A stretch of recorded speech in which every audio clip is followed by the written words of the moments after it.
Monsieur le Président, rapidement par rapport à l'intervention de Monsieur le Ministre, merci de nous avoir lu les détails du cahier des charges étant donné que nous n'avons pas eu la possibilité d'y travailler. Ça a été rappelé par mes collègues précédemment. Et plus généralement, pour aller dans le sens de ce qu'ont dit nos collègues Peu et Pupponi, non seulement vous avez fait le choix d'intégrer dans au moins 3 articles, l'article 8 bis A, l'article 52 quater et l'article 71 de ce projet de loi, des modifications du dit code de l'environnement. Donc on ne se trompe pas de débat.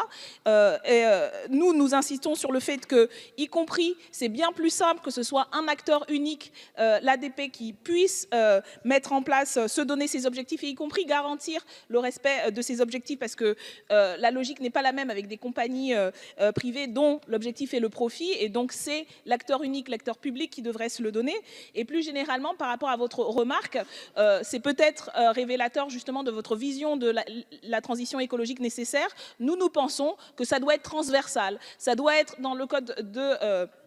la question de la préservation des codes spécifiques, mais ça doit être dans toutes les politiques publiques, et y compris en tant que ministre de l'économie, ça devrait être votre objectif d'intégrer dans chaque mesure, dans chaque projet de loi, dans chaque décision économique, l'objectif de la transition, de la protection de l'environnement et de la lutte contre les gaz à effet de serre, parce que sinon, c'est une politique dont on voit les effets aujourd'hui qui ne permet pas la défense de l'environnement et la lutte contre les gaz à effet de serre, et ça devrait être au cœur de la politique économique du gouvernement. Ça ne l'est pas, et on sait bien pourquoi. Président, nous proposons cet amendement de suppression. Nous sommes là dans la dernière ligne droite avant le vote final sur la privatisation d'ADP. Nous pensons encore possible peut-être de vous convaincre, puisque nous pensons que ce choix est un choix néfaste à plusieurs niveaux.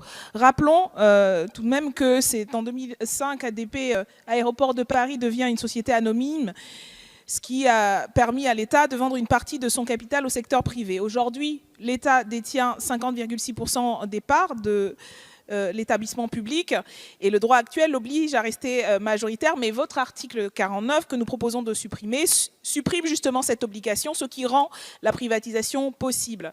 Rappelons à nouveau que l'aéroport de Paris gère les aéroports notamment d'Orly, du Charles de Gaulle et de Bourget. Si on compte le groupe dans son ensemble, il est devenu en 2018 le numéro 1 mondial du secteur, avec un total de 281,4 millions de passagers, soit une hausse de 7,6% par rapport à 2017. Ce serait, si vous refusez de supprimer cet article et poursuivez bien en tête dans cette volonté de privatisation, la plus grosse privatisation française et la 3e mondiale, tout secteur confondu. Alors ce n'est pas étonnant que cette privatisation s'inscrive dans le parcours notamment d'Emmanuel Macron, puis il a déjà mis en vente plusieurs aéroports.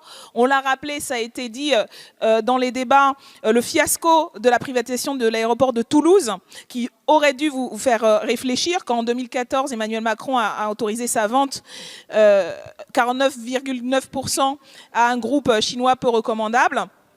Et cet investisseur a siphonné une bonne partie de la trésorerie pour s'octroyer des dividendes colossaux au détriment de l'investissement promis. Il y a des enjeux de souveraineté nationale. ADP est la première frontière de la France à l'étranger.